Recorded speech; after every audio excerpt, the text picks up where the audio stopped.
Hallo und herzlich willkommen zur 17. Ausgabe von Family Affairs. Ich schiele nach rechts unten, um zu gucken. Der Saal füllt sich gerade noch ein bisschen, deswegen warte und zögere ich das Ganze noch ein bisschen hinaus. Aber wir können ja vielleicht schon mal mit dem Housekeeping beginnen. Also zum 17. Mal News, Insights, Inspiration aus dem Familienmarketing. Einfach spannende Dinge, die wir in den letzten Monaten gesehen haben und was wir davon halten. Es muss niemand mitschreiben, Notizen machen oder gar Screenshots machen. Das Ganze wird im Anschluss oder das Ganze wird aufgezeichnet. Im Anschluss gibt es einen Link, wo man sich die Aufzeichnung anschauen kann oder auch die Charts der Präsentation runterladen kann. Alles kostenlos für euch. Also einfach nur zurücklehnen und 30 Minuten lang zuhören. Ich habe im Hintergrund Unterstützung, damit ich die Hände frei habe zum Gestikulieren und nicht irgendwelche Chats bedienen muss. Aber wenn Fragen sind, gerne im Chat stellen. Selbst wenn wir während des Events nicht dazu kommen, sie zu beantworten, machen wir das gerne im Nachgang, gar kein Problem. Wichtiger noch als irgendwelche Fragen im Chat sind die Reaktionen. Unten in der Leiste gibt es Reaktionen. Die kann man benutzen, um zu applaudieren, genau, oder seine Freude zum Ausdruck zu bringen. Aber die kann man auch benutzen, um ein bisschen mitzumachen. Da wird es zwischendurch Fragen geben, wo ich dazu einlade, dass man seine Meinung kundtut. Was haben wir heute dabei? Zunächst mal für diejenigen, die uns nicht kennen, wer sind wir überhaupt? Warum machen wir sowas? Mein Name ist Ingo Kessler, ich bin Strategy Director bei KB&B und KB&B Family Marketing Experts ist eine Spezialagentur mit der Spezialisierung auf die Zielgruppen Eltern und Kinder. Und hier einfach nur 3 Beispiele, was wir in den letzten Monaten gemacht haben. Zum Beispiel haben wir die Markenwelt des kleinen ICE auf Apple Music ausgeweitet für unseren Kunden Deutsche Bahn Fernverkehr. Wir haben aber auch für Tourismus in Sachsen eine Marktforschung gemacht und die dann in digitalen Workshops dort präsentiert und eben nicht nur die Ergebnisse der Marktforschung präsentiert, sondern direkt in einem Workshop-Setting ausgearbeitet, was man mit diesen Erkenntnissen machen könnte. Und ein weiterer Kunde, ein weiterer Beispiel, das MINT-Exzellenzgymnasium Bad Saulgau. Da ist unser Auftraggeber das Kultusministerium Baden-Württemberg. Für diese Schule, die dort neu geschaffen wird, haben wir eine Positionierung erarbeitet und eben die komplette Kommunikation, mit der die angekündigt wird. Unsere Themen heute. 4 Kapitel haben wir unterteilt. Zunächst Insights, was Kinder und Jugendliche tatsächlich so bewegt zurzeit. Dann deren Mediennutzung, da ein Deep Dive ins Thema Streaming und YouTube. Zur Freizeitgestaltung, Videospiele sind absolut Mainstream und da haben wir ein paar Beispiele zu. Und dann News, wie kann man als Marke im Gespräch bleiben. Wir springen direkt rein ins erste Thema, Insights, uns ein ganz, ganz wichtiges Anliegen immer und vor allem uns ein wichtiges Anliegen, dass man tatsächlich Insights generiert und sich nicht auf Klischees verlässt.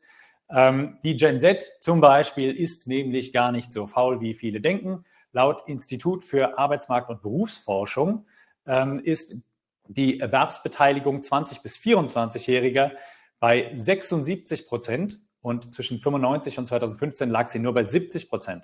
Das heißt, junge Menschen oder mehr junge Menschen arbeiten und junge Menschen wechseln nicht häufiger den Job und sie arbeiten auch nicht weniger Stunden als Ältere.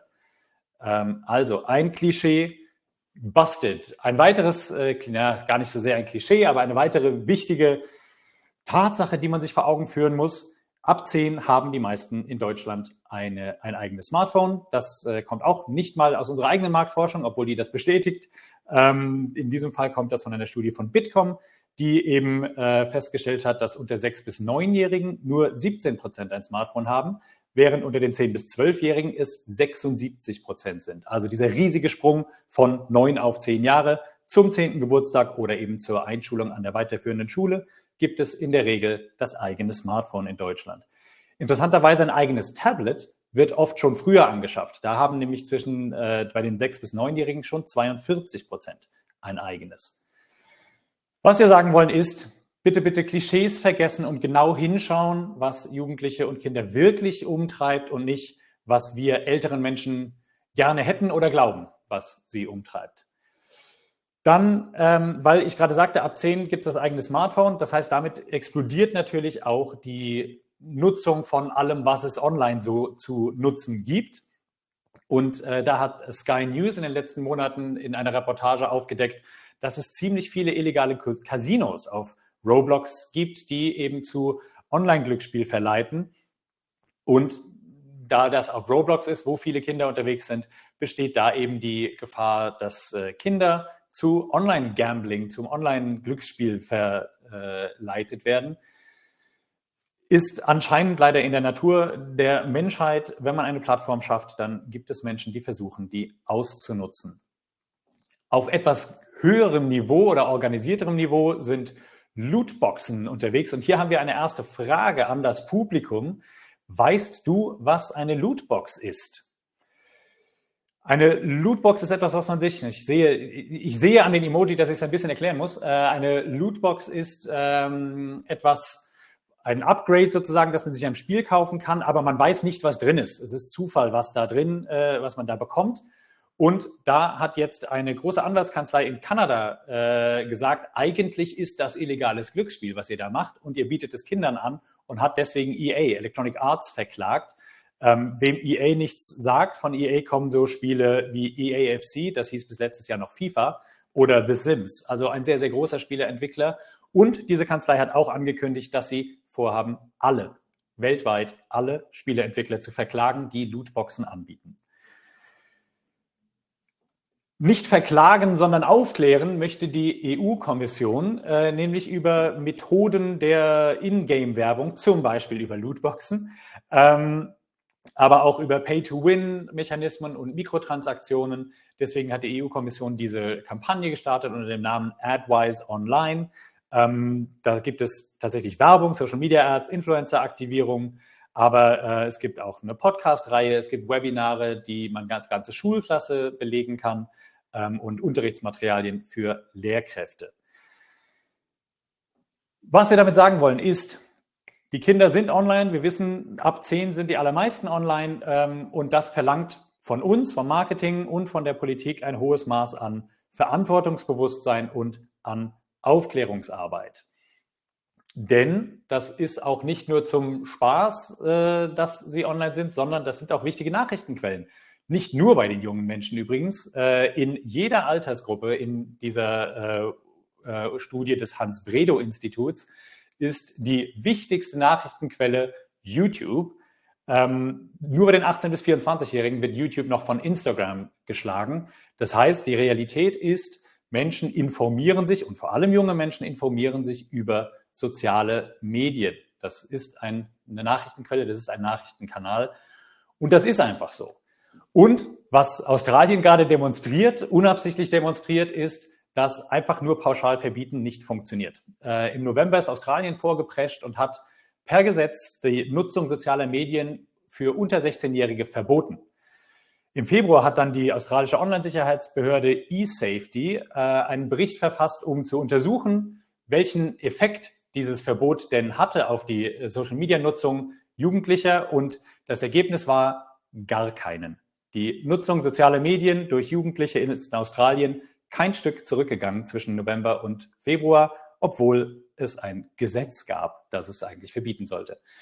Das heißt, pauschale Verbote helfen halt genauso wenig wie so tun, als gäbe es das alles nicht und sich wünschen, es wäre anders.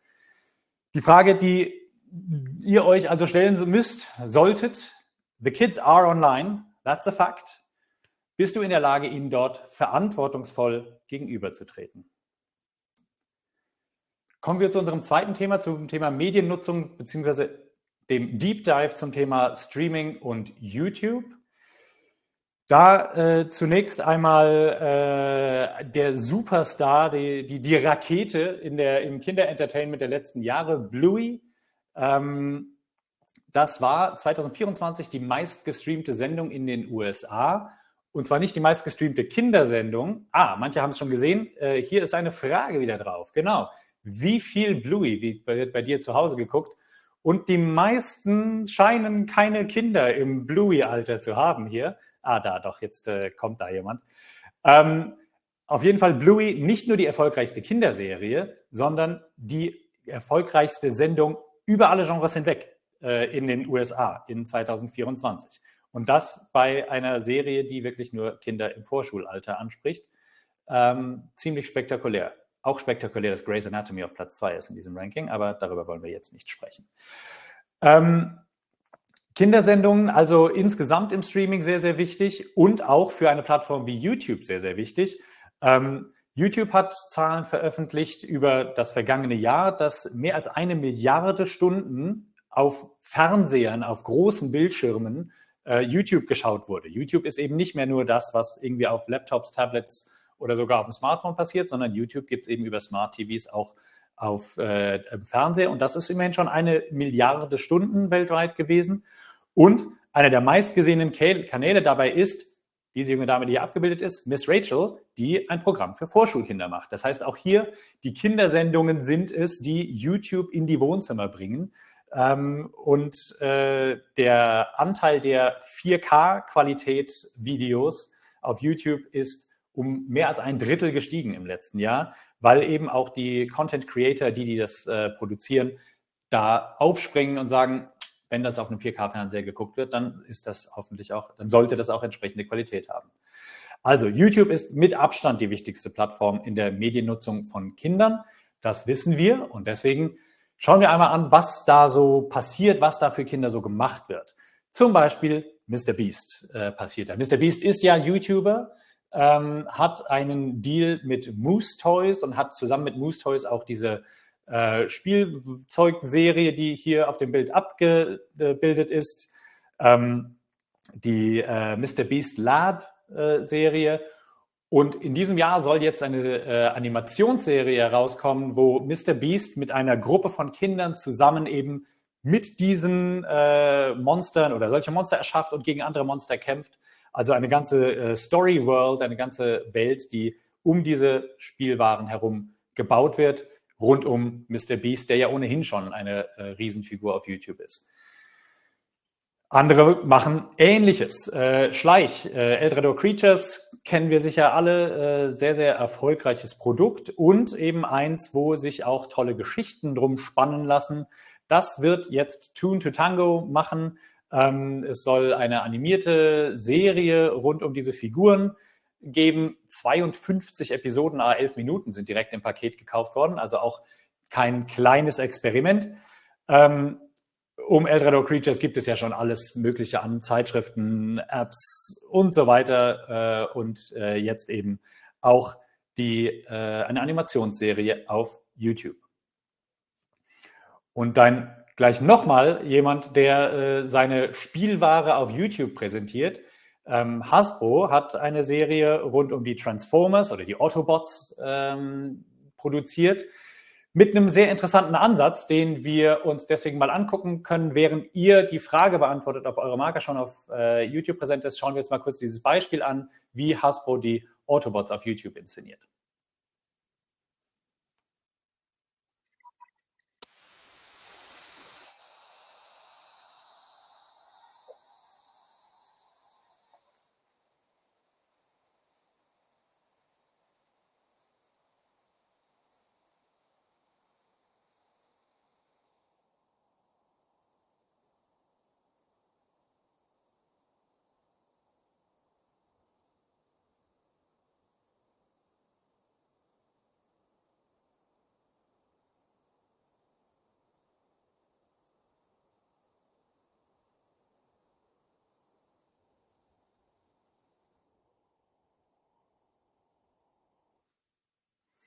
Also dieser kleine Snippet zeigt ein ganz interessanter Ansatz, eben nicht eine aufwendige Animationsserie, sondern tatsächlich die Produkte im Vordergrund. Für mich ehrlicherweise ein bisschen gewöhnungsbedürftig, aber das Argument ist, oder das Gegenargument, von dem ich mich habe überzeugen lassen, ist, das ist halt tatsächlich so, wie mit diesen Figuren im Kinderzimmer gespielt wird. Das heißt, wir haben hier einen YouTube-Inhalt, der direkt nachgespielt werden kann oder mitgespielt werden kann von den Kindern und so eben wirklich hautnah am Produkterlebnis ist.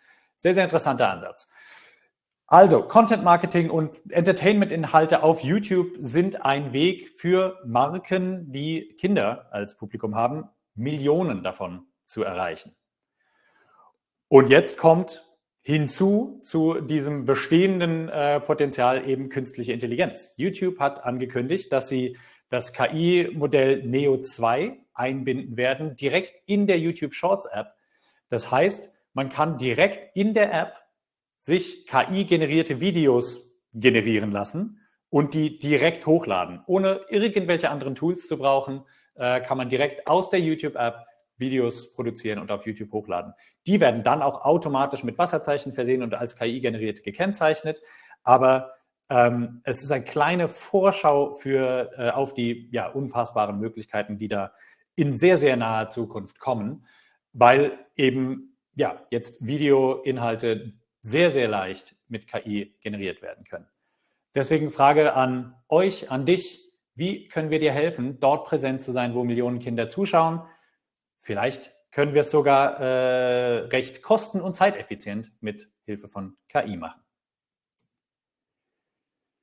Kommen wir zum dritten Thema, Überthema Freizeitgestaltung und da mit einem kleinen Deep Dive, kleinen Schwerpunkt zum Thema Gaming oder Videospiele. Da zunächst mal wieder Zahlen von Bitkom. Kinder spielen im Schnitt rund 1,5 Stunden am Tag. Man sieht an den Balken rechts unten, dass je älter, desto mehr wird gespielt. Und Jungs spielen ungefähr doppelt so viel wie Mädchen. Immerhin, Mädchen spielen auch über 1 Stunde im Schnitt pro Tag Videospiele. Und das Ganze sind ungefähr 80 Minuten unter der Woche, dafür über 2 Stunden am Wochenende pro Tag. Und so kommen wir eben auf einen Schnitt von 1,5 Stunden. Aber Wildbrain und Savanta haben eine Studie veröffentlicht, in der sie aufzeigen, dass es eben nicht nur die Kinder sind, die spielen, sondern das Spielen auch immer mehr diese soziale Komponente hat. Familien spielen gemeinsam Videospiele. Und ich sehe schon, ich muss sie gar nicht mehr anmoderieren. Ihr wartet schon auf die Fragen und habt den Finger auf den Reaktionsbutton. Das ist toll. Dann kann ich im Flow bleiben und ihr könnt mitmachen, ob ihr denn mit Familie und Freunden zusammen Videospiele spielt. Sehr viele tun es. Und die beliebtesten Plattformen, die von Eltern mit ihren Kindern gespielt werden, also es waren hier befragt, waren Eltern, die beliebtesten Spiele, die Eltern mit ihren Kindern spielen, sind alte Bekannte: Minecraft, Fortnite, Roblox. Das sind die Top 3, die Eltern mit ihren Kindern spielen, laut dieser Studie. Und dann nochmal ganz interessante Zahlen von Kids Insights. Diese Videospiele sind nicht nur für sich genommen schon ein ganz interessantes Ökosystem, sondern sie befeuern tatsächlich auch physische Käufe. Hier wurden Kinder und Jugendliche gefragt: Was hast du schon mal gekauft oder gekauft bekommen wegen deines oder in Bezug auf dein Lieblingsvideospiel? So freie Übersetzung.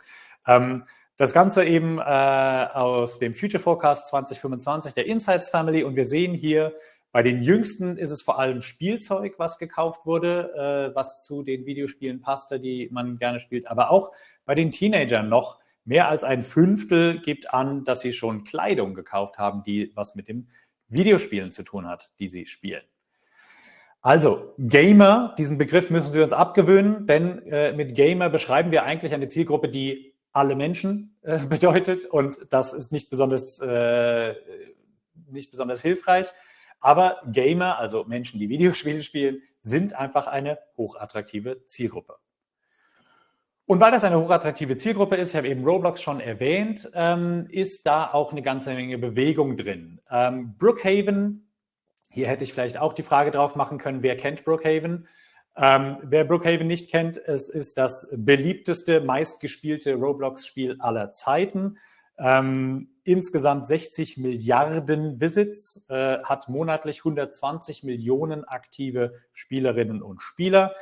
Dieses Spiel ist jetzt über den Ladentisch gegangen. Das ist verkauft worden an das Entwicklerstudio Voldex. Und wenn man sich anschaut, was Voldex die letzten Monate und Jahre getan hat, dann zeigt sich da, dass Voldex sich ein Portfolio an Roblox Experiences aufbaut um Werbungtreibenden anzubieten, in einer großen Range von Roblox-Experiences zentralisiert Werbung zu schalten. Das wird das Modell von Voldex sein oder ist bereits das Modell von Voldex, die gerade noch in Finanzierungsrunden in Silicon Valley unterwegs sind und da fleißig Geld einsammeln. Wenn ich bei Roblox bin, ein paar Beispiele, was da so los ist, was da so gemacht wird. Lionsgate hat zum Beispiel den Movie Store in Roblox erschaffen. Da kann man unter dem Motto Play, Wear, Watch eben kleine Minigames spielen. Man kann seinen Avatar einkleiden und man kann dann auch Filme gucken oder Codes bekommen, um auf anderen Plattformen die Filme von Lionsgate zu kommen und das Ganze dann immer thematisch zu einzelnen Filmen oder Filmreihen. Den Start macht Twilight, ein etwas älterer Hit unter jungen Menschen. Und da kann man sich eben sehr gut vorstellen, dass das Gucken und das Avatar entsprechend einkleiden da Hand in Hand geht. Aber das Ganze gibt es auch bei uns zu Hause um die Ecke sozusagen. Ist nicht so, als wären das nur US-Unternehmen, die da unterwegs sind. Die Fußball-Bundesliga hat jetzt eine eigene Roblox-Experience. Als erste europäische Fußballliga sind sie da. Da gibt es Obbys und einen Freistoßsimulator. Es gibt ein Clubhaus, in dem man Items einsammeln kann. Und es gibt auch eine Einbindung von Lizenzpartnern, also ESPN, Tops haben auch jeweils eine Präsenz. So versucht die Bundesliga eben ein bisschen jünger zu werden, ein junges Publikum zu begeistern. Und es muss nicht mal eine Marke in dem Sinne sein, sondern die Kanaren haben als erste europäische Tourismusdestination eine eigene Experience auf Roblox vorgestellt. Find the Sea Souls heißt das Ganze. Wir schauen uns einmal den Trailer dafür an und sehen am Ende des Trailers auch, dass das Ganze sogar mit EU-Fördergeldern umgesetzt wurde, diese Roblox Experience. Und manche haben es schon gesehen. Gerne wieder Reaktion.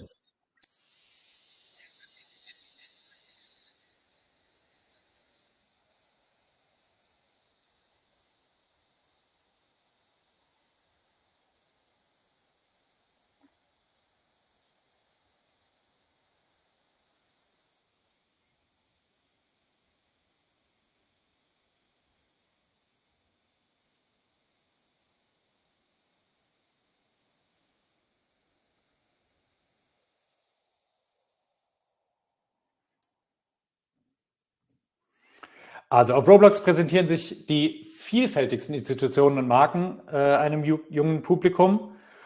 Und die Frage, die du dir stellen solltest, ihr euch stellen solltest, wie kannst du das Gaming-Verhalten von Jugendlichen und Kindern für deine Marke nutzen?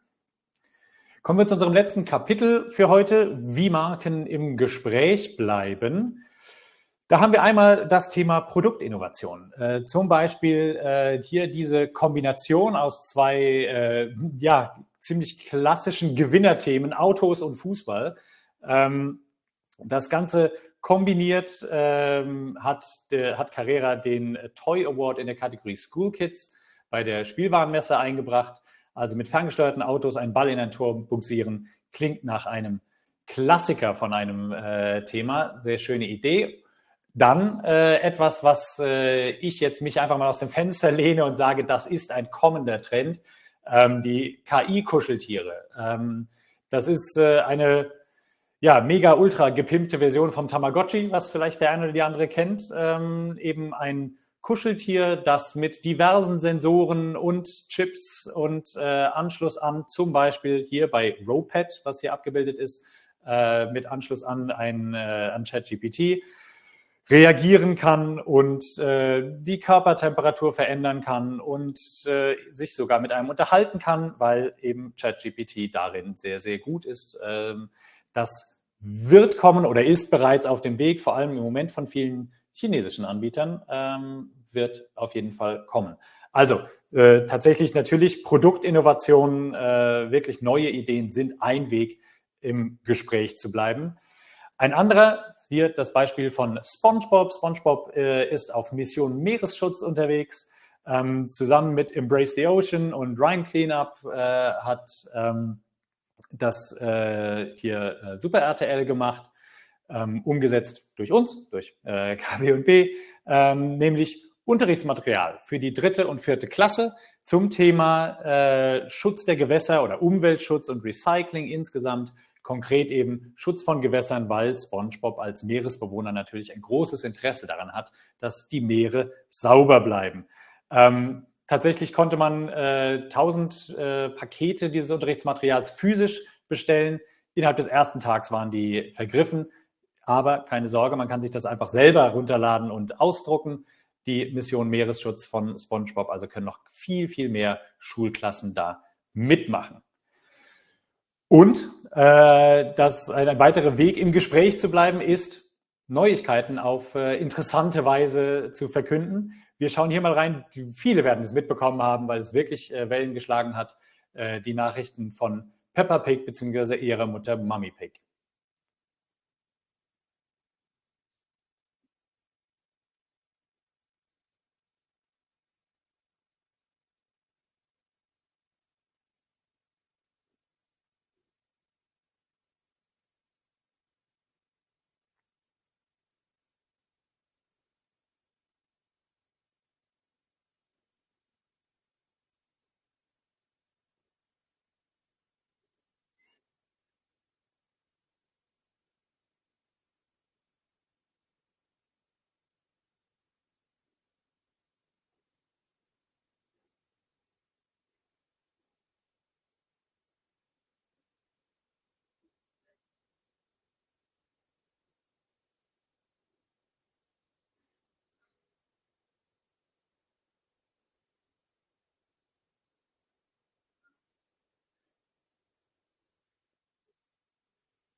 Okay, ich glaube, wir können weitermachen. Also, live bei Good Morning Britain seine Nachricht zu verkünden, ist natürlich ein Zeichen von Stardom und ja, coole neue News.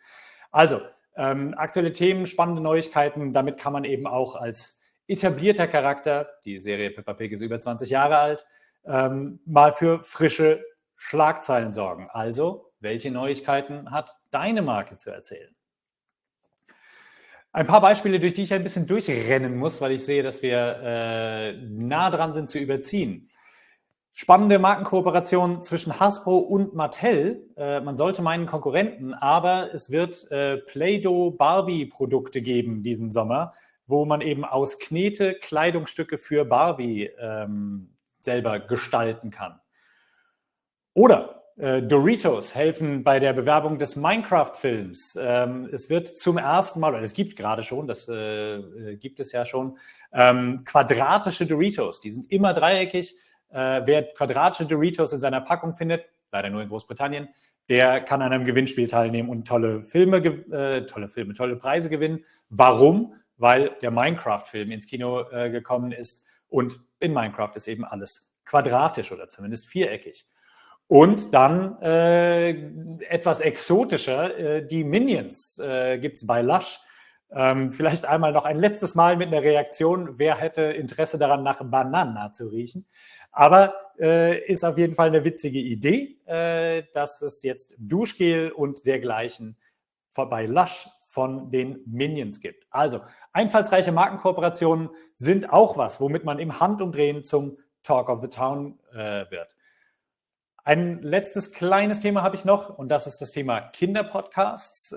Pocket Watch und Go Kid Go haben sich zusammengetan, um neue Podcasts, Audio-Podcasts zu schaffen. Spannend, weil das sind eigentlich YouTube-Formate, die jetzt auf Audio sich erweitern. Auch da ganz spannend eben, wie das Medienportfolio sozusagen ausgeschöpft wird. Warum machen sie das? weil wir wissen, dass Podcast-Werbung oder auch Podcast als Mittel des Content-Marketing sehr gut ankommt und sehr, sehr hohe Akzeptanz hat. Laut RMS-Podcast-Studie von 2024 fühlen sich 70% derer, die Podcasts hören, nicht von der Werbung darin gestört. Ich glaube, das ist eine Zahl, die in keinem anderen Medium erreicht werden würde. Und weil wir eben schon bei Vervollständigung des Medienportfolios waren, es geht auch in die andere Richtung. Der Kinderpodcast Erwischt, produziert von KB&B Family Marketing Experts, ist im vergangenen Jahr zu Comics adaptiert worden. Also auf Basis dieses Podcasts gibt es jetzt das Printprodukt, den Comic. Auch da wieder, warum? Weil es gut ankommt. Eine Studie aus den USA vom National Literacy Trust hat ergeben, dass eben Kinder, die Graphic Novels lesen, deutlich höhere Freude am Lesen haben und mehr lesen. Das heißt, statt zu schimpfen über Schundliteratur, immerhin, es fördert die Freude am Lesen. Also Podcasts, Graphic Novels, was auch immer es ist. Wichtig ist, Geschichten so zu erzählen, wie Kinder sie lieben. Das zahlt sich auf jeden Fall aus. Und deswegen ein letztes Mal eine Frage an euch, an dich, jeden Einzelnen. Welche neuen Wege kannst du mit deiner Marke einschlagen, um relevant zu bleiben? Wir sind schon drüber, deswegen ganz schnell durch die Zusammenfassung durchgehastet. Wir haben gesehen, the kids are online. Bist du in der Lage, ihnen dort verantwortungsvoll gegenüberzutreten? Können wir dir helfen, dort präsent zu sein, wo Millionen Kinder zuschauen? Wie kannst du das Gaming-Verhalten von Jugendlichen und Kindern für deine Marke nutzen? Und welche Neuigkeiten hat deine Marke zu erzählen? Welche neuen Wege kann sie einschlagen, um relevant zu bleiben? Das war's für heute fast.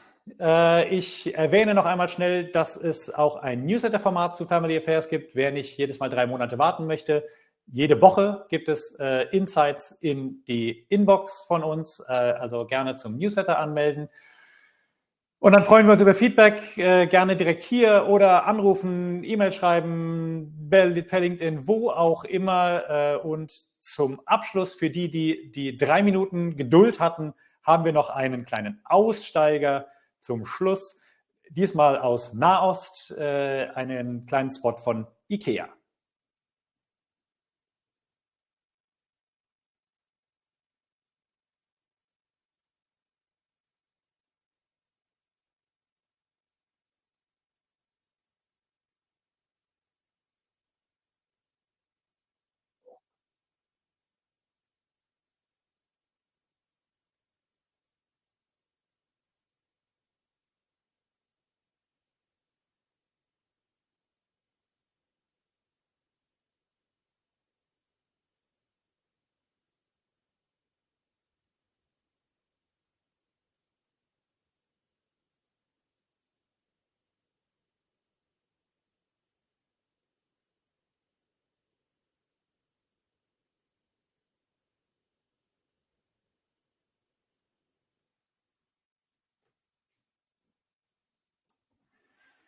Das war's für dieses Mal. Vielen, vielen Dank. Da ist die Telefonnummer und die E-Mail-Adresse für Fragen aller Art. Wir freuen uns. Vielen Dank.